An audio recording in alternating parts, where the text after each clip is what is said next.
Alright, so the sun is very hot, but today my intention is to show you one simple test that you can do to know if your hip flexors may be a little too tight and causing you problems to squat. Alright, so stay tuned. Let's go.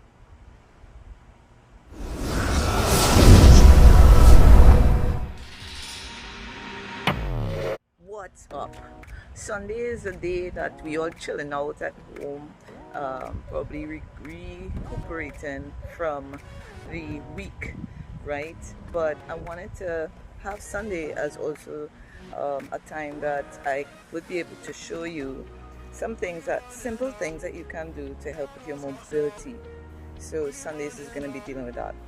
So today I'm doing the hip flexion test, the standing hip flexion test, and this test can be done, just a simple test to show you how or if your range of motion may be limited if you have tight hip flexors, or if you have maybe overcurvature or hyperextension of the lower back. So it's not too much happening when we're doing the hip flexion test, and it's very simple. So if you're here for the first time, don't forget to subscribe, hit the notifications button, and please share this video. And without further ado, let's get to the hip flexion test. Alright, let's go. So the hip joint is a ball and socket joint. The head of the femur articulates with the pelvic acetabulum. Now that gives it a particular range of motion that we can see.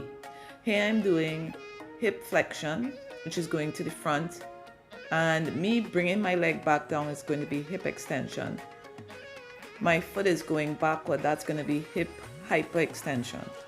So we also have some other ranges of motions, and you can see the flexion and extension when we walk a lot. Our hips are responsible for external and internal rotation, as you'll see here. I'm actually doing external here and internal to bring it back in.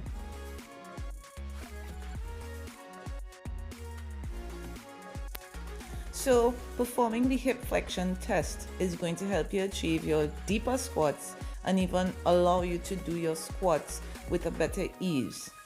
You can try this test and retest after doing some hip mobilization or hip mobility work to see if your range of motion has improved. First, you want to raise the leg without having the other foot or the other leg bend at the knee. This is important to see that there's no compensation happening with knee bending, or there's no compensation happening with the spine flexing towards to reach the end range of the hip flexion. If you try this test and you're realizing you are bending at the knee on the standing leg, or your spine is flexing forward, this shows clearly that there is some limitations with the range of motion for your hip flexion. Being able to have hip flexion at a 90-degree angle is ideal, and if you can go at least to 130 or 120 degrees above that 90 is even better. This would show that you would have no problems doing your deep squats and also be able to control that movement when going lower. Also remember that doing your squats is not dependent on your hip having good mobility, but also you looking at your ankles and knees, and being able to perform a squat takes a lot of technique and practice. This is only one part of making your squats better.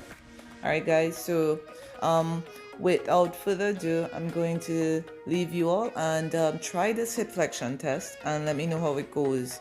You can't go wrong, and I'll be posting some hip mobilization techniques that you can do on next Sunday. So take care guys, and thanks for viewing. Bye.